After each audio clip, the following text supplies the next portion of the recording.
नमस्कार, स्वागत है आप सभी का बुक ऑडियो पर। आप सुनने जा रहे हैं आज भी खरे हैं तालाब के प्रस्तुत ग्रंथ, जिसका शीर्षक है आज भी खरे हैं तालाब।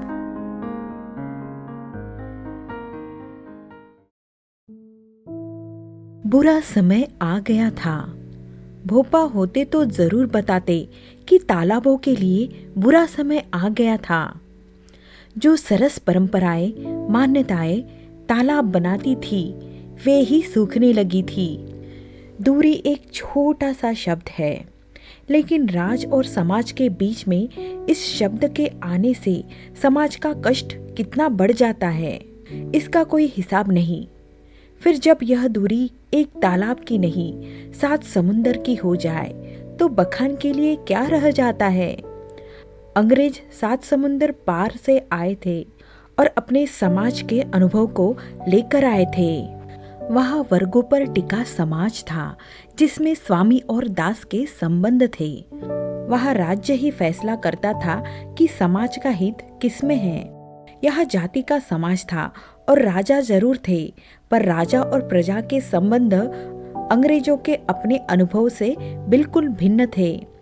यह समाज अपना हित स्वयं तय करता था और उसे अपनी शक्ति से, अपने संयोजन से पूरा करता था। राज उसमें सहायक होता था।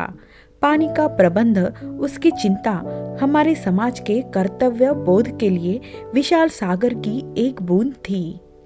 सागर और बूंद एक दूसरे से जुड़े थे। बूंद अलग हो जाए तो न सागर रहे न बूंद बचे। 7 समुंदर पार से आए अंग्रेजों के समाज के कर्तव्य बोध का न तो विशाल सागर दिख पाया, न उसकी बूंदे। उन्होंने अपने यहाँ के अनुभव और प्रशिक्षण के आधार पर यहाँ के राज्य में दस्तावेज जरूर खोजने की कोशिश की, लेकिन वैसे रिकॉर्ड राज्य में रखे नहीं जाते थे। इसीलिए उन्होंने मान लिया कि यहाँ सारी व्यवस्था उन्हीं को करनी है, यहाँ तो कुछ है ही नहीं। देश के अनेक भागों में घूम फिरकर अंग्रेजों ने कुछ काफी जानकारियां जरूर एकत्र की, लेकिन यह सारा अभ्यास कुतूहल से ज्यादा नहीं था। उसके कर्तव्य के सागर और उसके बूंदों को समझने की दृष्टि नहीं थी। इसलिए विपुल मात्रा में जानकारियां एकत्र करने के बाद भी जो नीतियां बनी, उन्होंने तो इस सागर और बूंद को अलग अलग ही किया। उत्कर्ष का दौर भले ही बीत गया था, पर अंग्रेजों के बाद भी पतन का दौर प्रारंभ नहीं हुआ था। 19वीं सदी के अंत और तो और 20वीं सदी के प्रारंभ तक अंग्रेजों के यहाँ घूमते फिरते जो कुछ देख रहे थे, लिख रहे थे, जो गजेटियर बना रहे थे, उनमें कई जगहों पर छोटे ही नहीं, बड़े बड़े तालाबों पर चल रहे काम का उल्लेख मिलता है। मध्य प्रदेश के दुर्ग और राजनांदगांव जैसे क्षेत्रों में सन 1907 तक भी बहुत से बड़े तालाब बन रहे थे।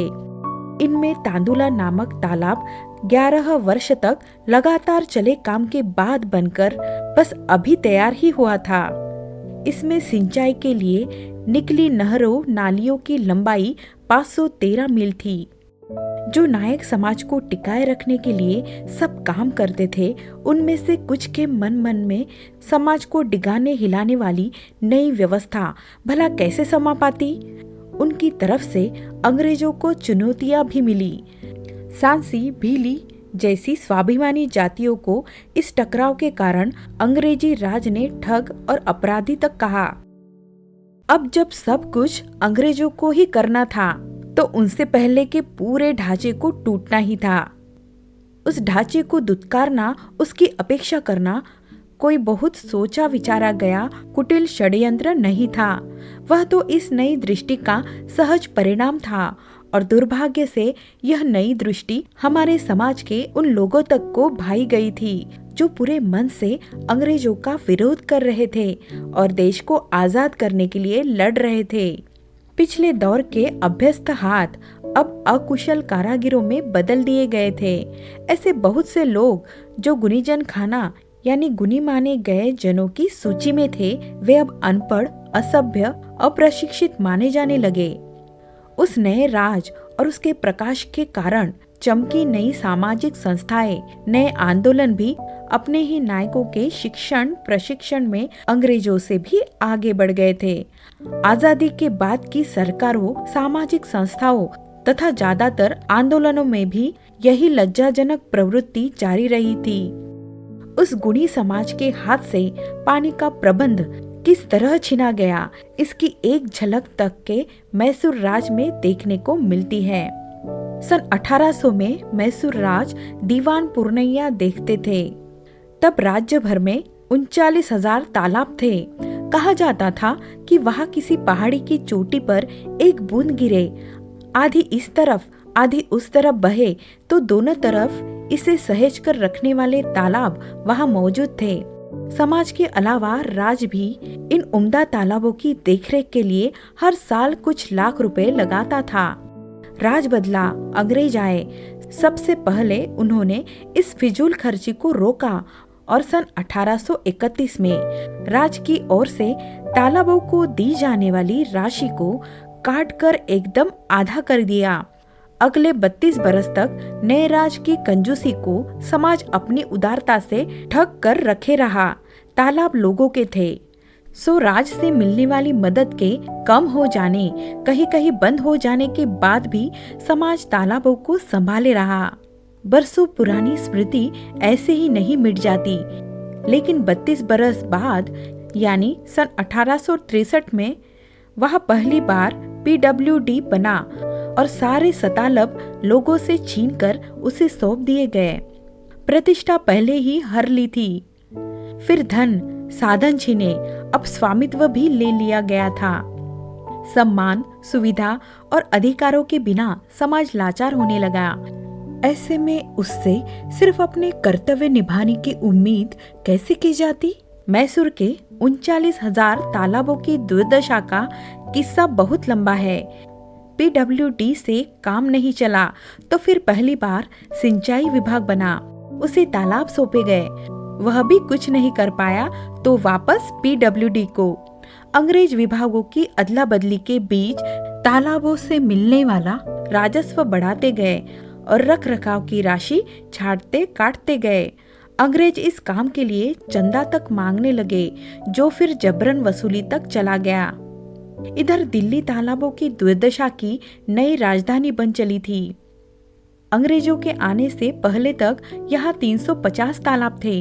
इन्हें भी राजस्व की लाभ हानि की तराजू पर तौला गया और कमाई न दे पाने वाले तालाब राज के पलड़े से बाहर फेंक दिए गए। उसी दौर में नल लगने लगे थे। इसी विरोध की एक हल्की सुरीली आवाज सन 1900 के आसपास विवाहों के अवसर पर गाई जाने वाली गारियों विवाह गीतों में दिखी थी। बारात जब पंगत में बैठती तो स्त्रियां फिरंगी नल मत लगवाए दियो गीत गाती, लेकिन नल लगते गए और जगह जगह बने तालाब, कुएं, बावड़ियों के बदले अंग्रेज द्वारा नियंत्रित वाटर वर्क से पानी आने लगा। पहले सभी बड़े शहरों में और फिर धीरे धीरे छोटे शहरों में भी यही स्वप्न साकार किया जाने लगा। पर केवल पाइप बिछाने और नल की टोटी लगा देने से पानी नहीं आता। यह बात उस समय नहीं, लेकिन आजादी के कुछ समय बाद धीरे धीरे समझ में आने लगी थी। सन 1970 के बाद तो यह डरावने सपने में बदलने लगी थी। तब तक कई शहरों में तालाब उपेक्षा की गाद से पट चुके थे और उन पर नए मोहल्ले, बाजार, स्टेडियम खड़े हो चुके थे। पर पानी अपना रास्ता नहीं भूलता। तालाब हथिया कर बनाए गए नए मोहल्ले में वर्षा के दिनों में पानी भर जाता है और फिर वर्षा बीती नहीं कि इन शहरों में जल संकट के बादल छाने लगते हैं। जिन शहरों के पास फिलहाल थोड़ा पैसा है, थोड़ी ताकत है, वे किसी और के पानी को छीनकर अपने नलों को किसी तरह चला रहे हैं, पर बाकी की हालत तो हर साल बिगड़ती ही जा रही है। कई शहरों के कलेक्टर फरवरी माह में आसपास के गांव के बड़े तालाब का पानी सिंचाई के कामों से रोककर शहरों के लिए सुरक्षित कर लेते हैं। शहरों को पानी चाहिए, पर पानी दे सकने वाले तालाब नहीं। तब पानी ट्यूबवेल से ही मिल सकता है, पर इसके लिए बिजली, डीजल के साथ साथ उसी शहर के नीचे पानी चाहिए। मद्रास जैसे कई शहरों का दुखद अनुभव यही बताता है कि लगातार गिरता जल स्तर सिर्फ पैसे और सत्ता के बल पर थामा नहीं जा सकता। कुछ शहरों ने दूर बहने वाली किसी नदी से पानी उठाकर लाने के बेहद खर्चीले और अव्यावहारिक तरीके अपनाए हैं, लेकिन ऐसी नगर पालिकाओं पर करोड़ों रुपए के बिजली के बिल चढ़ चुके हैं। इंदौर का ऐसा ही उदाहरण आँख खोल सकता है। यहाँ दूर बह रही नर्मदा का पानी लाया गया था। योजना का पहला चरण छोटा पड़ा तो एक स्वर से दूसरे चरण की मांग भी उठी और अब सन 1993 में तीसरे चरण के लिए भी आंदोलन चल रहा है। इसमें कांग्रेस, भारतीय जनता पार्टी, साम्यवादी दलों के अलावा शहर के पहलवान श्री अनोखी लाल भी एक पैर पर एक ही जगह 34 दिन तक खड़े रहकर सत्याग्रह कर चुके हैं। इस इंदौर में अभी कुछ दिन ही पहले तक बिलावली जैसा तालाब था, जिसमें लाइन क्लब के जहाज के गिर जाने पर नौसेना के गोताखोर उतारे गए थे, पर वे डूबे जहाज को आसानी से खोज नहीं पाए थे। आज बिलावली एक बड़ा सूखा मैदान है और इसमें लाइन क्लब के जहाज उड़ाए जा सकते हैं। इंदौर के पड़ोस में बसे देवास शहर का किस्सा तो और भी विचित्र है। पिछले 30 वर्ष में यहाँ के सभी छोटे बड़े तालाब भर दिए गए और उन पर मकान और कारखाने खुल गए, लेकिन फिर पता चला कि इन्हें पानी देने का कोई स्रोत नहीं बचा है। शहर के खाली होने तक की खबरें छपने लगी थी। शहर के लिए पानी जुटाना था, पर पानी कहाँ से लाए? देवास के तालाबों, कुओं के बदले रेलवे स्टेशन पर 10 दिन तक दिन रात काम चलता रहा। 25 अप्रैल 1990 को इंदौर में 50 टैंकर पानी लेकर रेलगाड़ी देवास आई। स्थानीय शासन मंत्री की उपस्थिति में ढोल नगाड़े बजाकर पानी की रेल का स्वागत हुआ। मंत्री जी ने रेलवे स्टेशन आई नर्मदा का पानी पीकर इस योजना का उद्घाटन किया। संकट के समय इससे पहले भी गुजरात और तमिलनाडु के कुछ शहरों में रेल से पानी पहुंचाया गया है, पर देवास में तो अब हर सुबह पानी की रेल आती है। टैंकरों का पानी पंपों के सहारे टंकियों में चढ़ता है और तब शहर में बढ़ता है। रेल का भाड़ा हर रोज 40,000 रुपया है। बिजली से पानी ऊपर चढ़ाने का खर्च अलग, और इंदौर से मिलने वाली पानी का दाम भी लग जाए तो पूरी योजना दूध के भाव पड़ेगी। लेकिन अभी मध्य प्रदेश शासन केंद्र से रेल भाड़ा माफ करवाता जा रहा है।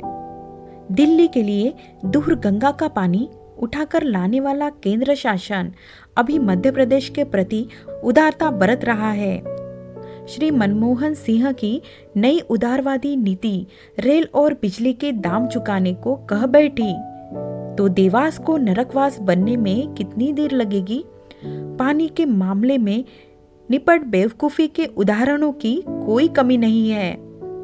मध्य प्रदेश के ही सागर शहर को देखें। कोई 600 बरस पहले लाखा बंजारे द्वारा बनाए गए नए सागर नामक एक विशाल तालाब के किनारे बसे इस शहर का नाम सागर ही हो गया था। आज यहाँ नए समाज की 4 बड़ी प्रतिष्ठाएं संस्थाएं हैं। पुलिस प्रशिक्षण केंद्र है, सेना के महार रेजिमेंट विश्वविद्यालय है। एक बंजारा यहाँ आया और विशाल सागर बनाकर चला गया, लेकिन नए समाज की 4 साधन संपन्न संस्थाएं इस सागर की देखभाल तक नहीं कर पाई। आज सागर तालाब पर 11 शोध प्रबंध पूरे हो चुके हैं, डिग्रियां बढ़ चुकी है, लेकिन एक अनपढ़ माने गए बंजारे के हाथों बने सागर को पढ़ा लिखा माना गया समाज बचा तक नहीं पा रहा है।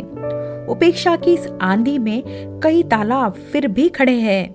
देश भर में कोई 8 से 10 लाख तालाब आज भी भरे हैं और वरुण देवता का प्रसाद सुपात्रों के साथ साथ कुपात्रों में भी बांट रहे हैं।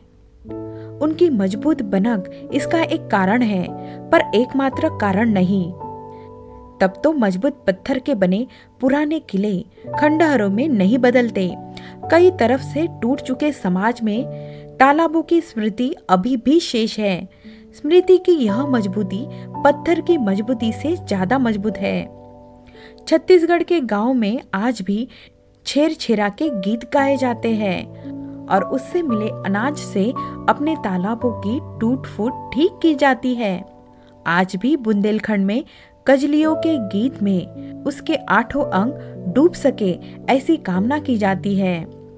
हरियाणा के नारनौल में जात उतारने के बाद माता पिता तालाब की मिट्टी काटते हैं और पाल पर चढ़ाते हैं।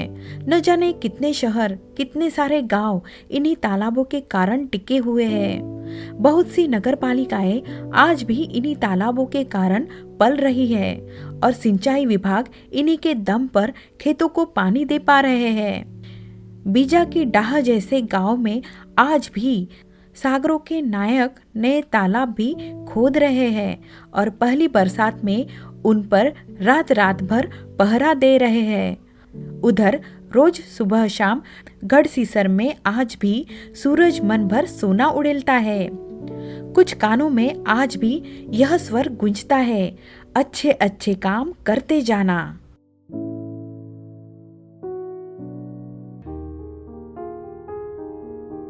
प्रस्तुत ग्रंथ आज भी खड़े है तालाब का संदर्भ। हमारे अधिकांश शहर और जिन गांव में उनके पैर पसर रहे हैं, वे गांव भी आज तालाबों की दुर्दशा के संदर्भ बन सारे देश में फैल चुके हैं। अध्याय का प्रारंभिक भाग तैयार करने में हमें श्री रामेश्वर मिश्र पंकज के साथ हुई बातचीत में बहुत मदद मिली है। 20वीं शताब्दी के प्रारंभ में बन रहे तांदुला तालाब की जानकारी हमें मध्य प्रदेश संदेश के सिंचाई विशेषांक के अलावा श्री जी.एम. हैरियट द्वारा 1901 में तैयार की गई तत्कालीन सेंट्रल प्रोविंसेस पर एक सरकारी रिपोर्ट में देखने को मिली। Central provinces with appendices and tables नामक इस रिपोर्ट में इन इलाकों के अनेक छोटे बड़े तालाबों पर पर्याप्त अच्छी जानकारी है। गुणी जनखना से संबंधित सूचना हमें श्री नंदकिशोर आचार्य से प्राप्त हुई है। उनका पता है सुथारों की बड़ी गुवार, बीकानेर। मैसूर राज्य के विषय में सन 1901 में प्रकाशित memorandum of irrigation works in Mysore नामक एक रिपोर्ट सरकारी विभागों द्वारा इन तालाबों की हुई छिछालेदर की पृष्ठभूमि पर ठीक प्रकाश डालती है।